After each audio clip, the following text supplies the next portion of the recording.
Hello to my beautiful family of light. Yes, that is you, and I'm sure you know by now that I mean that sincerely. If you've been tuning in, you sure do. My name is Claudia, and I'm happy to have you here today. I am telling stories right now. This happens to be my life story, how I went from not being aware that we are more than we think we are, a conscious awareness of this aspect of ourselves that we really have not too many clues about, and to a conscious, more than a conscious awareness. A big shift is about to occur. And so in this particular series, because all of my videos are about us being children of our Creator and having these abilities that are built into us as such. But in this particular series that I'm doing, it is my life story that leads you to understand. If you'll look behind the story, we all have our own walk on this earth, designed specifically by us for us. Now, there's a little thought for you. But that aside, our story is our footsteps towards the awakening of that compass that lives within us, that's connected with our source. So, and this is my story of how that comes about. And thank you for joining me. I hope you'll enjoy this. I'm on, we finished it's episode 24. I only have 20 minutes or so per episode to impart some information with you. And so this particular aspect has to do with my mother's imminent death. And we're all at the hospital. In the last video, she had, we'll go back just a little bit. Mom had surgery. It was supposed to have, and in fact, it did go very, very well, smoothly and easily. And she came out, went into recovery. But in recovery, she slipped into a coma. And in that coma, she had given specific instructions, signed a living will that said she was only going to be like that for a maximum of 3 weeks. They were going to have to withdraw food at a very particular amount of time, and after the no food, then if there's still no recovery, then you go into no water, and once that happens, the kidney failure is within a couple of days. So we're at that point. Mom had slipped into a coma. She'd been in it for over 2 weeks, pretty close to 3. We're working up to 3 weeks, and less than 1% brain function. And I arrive on a Tuesday, and Wednesday morning, I go to wipe her face down and check that everything is okay. After I slept in the room with her, she opens her eyes. And whoa, okay, everything starts up again. So that was chapter 24. We're about to start on chapter 25, and 25 is following that, her awakening, her eyes open, and she has a day with all of her children, and we were a large Italian family, so there was, all 7 children of her children, their spouses and grandkids, and of course her ex and his wife. So, okay, so here we go. Then they leave at 5, about around 5:30. I think no later than 5:30, everybody had left. And I climbed up on the bed and just soothed her, and we talked. She was using her eyes for yes and no answers, and she slipped right back into that coma. So talk about miracles. She had decided, I'm going to see everybody one last time, and then she is now splitting the scene again. So it's from this perspective, my mom and I were so close. And for her, she was always in charge. That was all I want to say about this. There'll be one more time, even after her death, where she's in charge. It's too funny. But she goes back into the coma. It's Wednesday night. Thursday, I get up. She is resting comfortably, and the family shows up. We go have a visit with the doctor, and he's telling us she's been a full day without water. Everybody's gathered around, and excuse me, and tears, we're getting real close now. Death is it's within a day or so. And, this is a controlled death. This isn't somebody who's, dying without, when you withdraw water, there is a scientific amount of time that they get before the body just quits. And so it's the one necessary thing. Well, there's more than that, but anyhow, and so I'm looking around at everybody, and I'm realizing, as I'm seeing all the tearful faces and listening to the questions, and I'm from a different perception now at this point. I'm like an observer.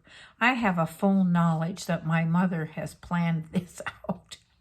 And if you want to know more about that, then just go pick up the last two chapters. They're very short because she basically, she just outright told me she wasn't coming back following the surgery, and she had gone into a coma. She came and visited me. So anyhow, I'm an observer of the family and how everybody is handling all of this, and I'm thinking about this because, as her children, we've only faced death a couple of times. Once 30 years prior, when we were all much younger.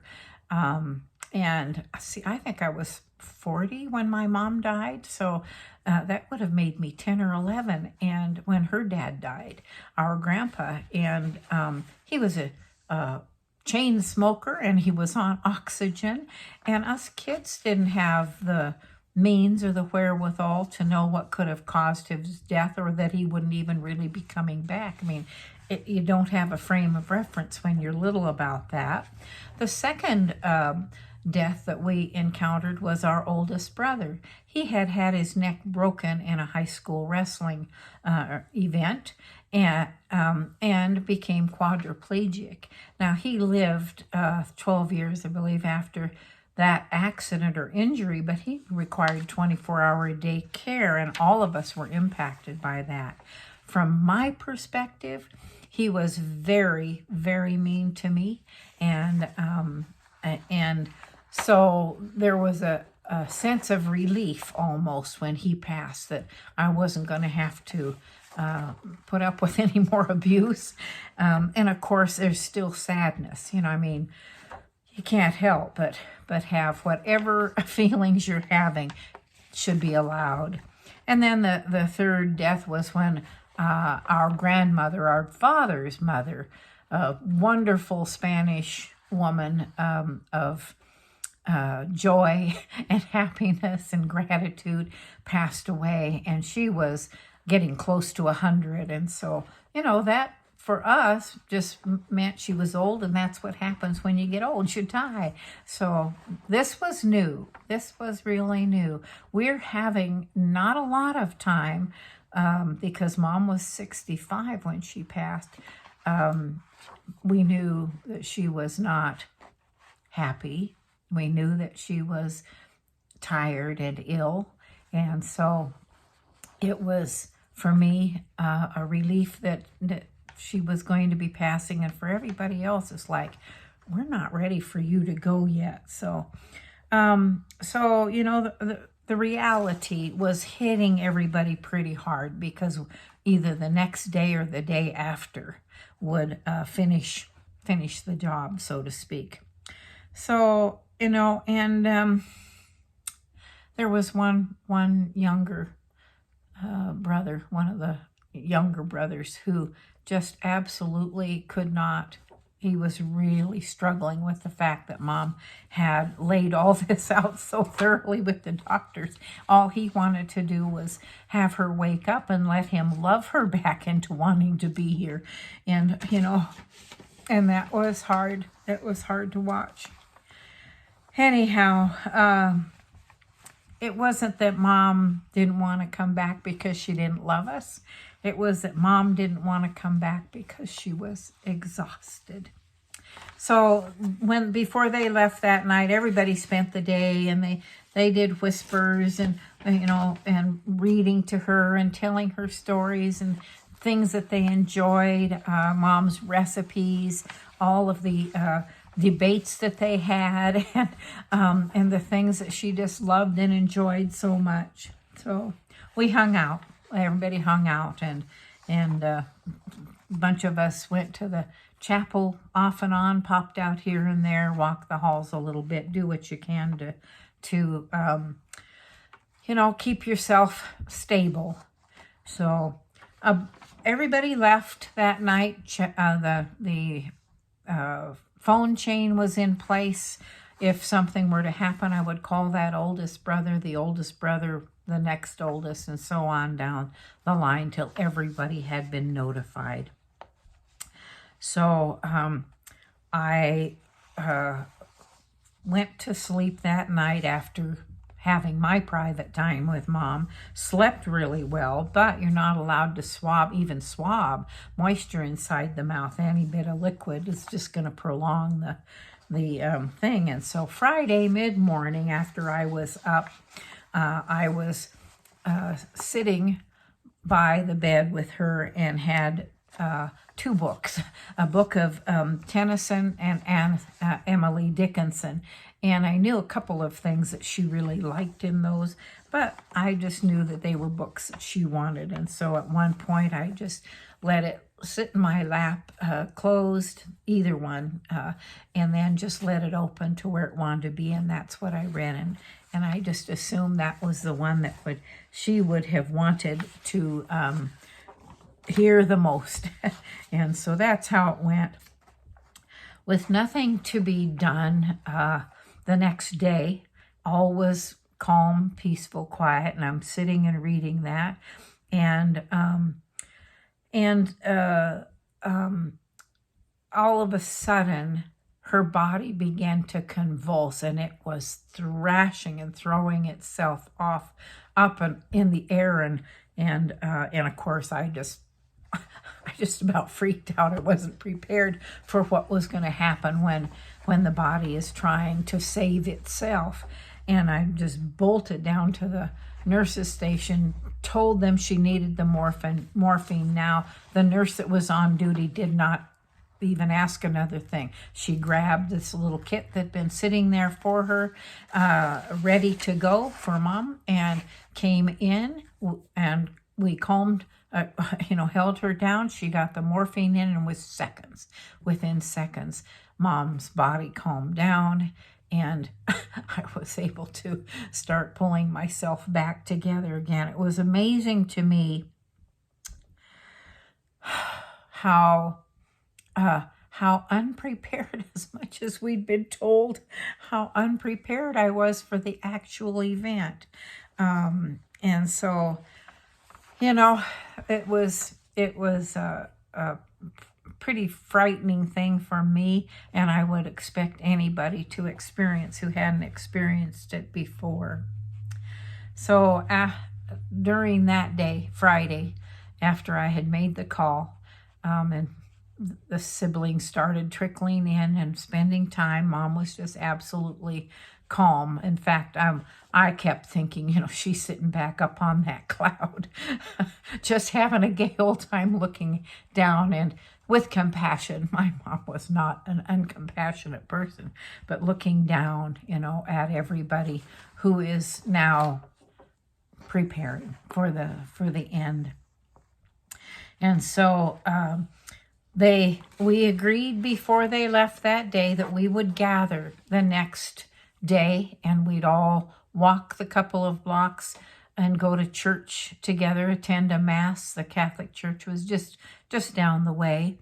And so when they came, the siblings, the next day, because now there's really nothing to be done. No, there's no tending to her whatsoever. I'm just there, I'm reading, I'm touching, I'm loving on her, I'm doing everything anybody who loves a person and doesn't want them to go, but knows, that this is happening, would do. I'm talking with her and sharing all my stories and love and that sort of thing. But the next morning, everybody comes down. I'm up and ready when the time comes, and so they are all ready to go. Everybody's ready to. I'm even dressed for church. I'm in a skirt or slacks and a jacket or whatever, and they're ready. And I said, and at the last minute, we're headed out the door. I said, you know what? I'm not going to go. I'm going to stay here. And so off they went, and I stayed with Mom. And I'm going to share the next 2 bits with you in the next video. I want to thank you for joining me. I hope that you're enjoying this. This is like a roller coaster ride for me. I had no idea I would be so emotional at this point. I mean, we're going all the way back to 1992 here. So we're talking 31 years, almost 32. It'll be 32 years in January. Anyhow, it's cathartic for me, and I'm so glad you're listening, and I know that you're listening with a compassionate ear, and that you're seeing behind what I'm telling you here. My mother and I are having communications with, I'm having communications with her spirit, and it's really, really a beautiful thing. This is definitely an awakening of the soul that's within us, and it knows how to do these things. And there's a whole bunch of lessons in all these things that we're encountering here. So I hope that you're following along and maybe being reminded of your own times in which Spirit has propelled you into a knowing or nudged you into something that you just know is the right thing to do. Well, by now you know I love you this much. These arms go all the way around you, all the way around this planet. I love you so much, and I want you to feel the warmth of that love and the hug. And I want you to be good stewards of this planet that provides so much for us. And until I see you again, I want you to be well, be happy, stay safe, and know that you're loved beyond your imagining. And please like and subscribe. That's what gets this information out and expands this around the world. You're amazing beings. Thank you so much for joining me. I will see you in the next event. Okay. Thank you so much for joining me.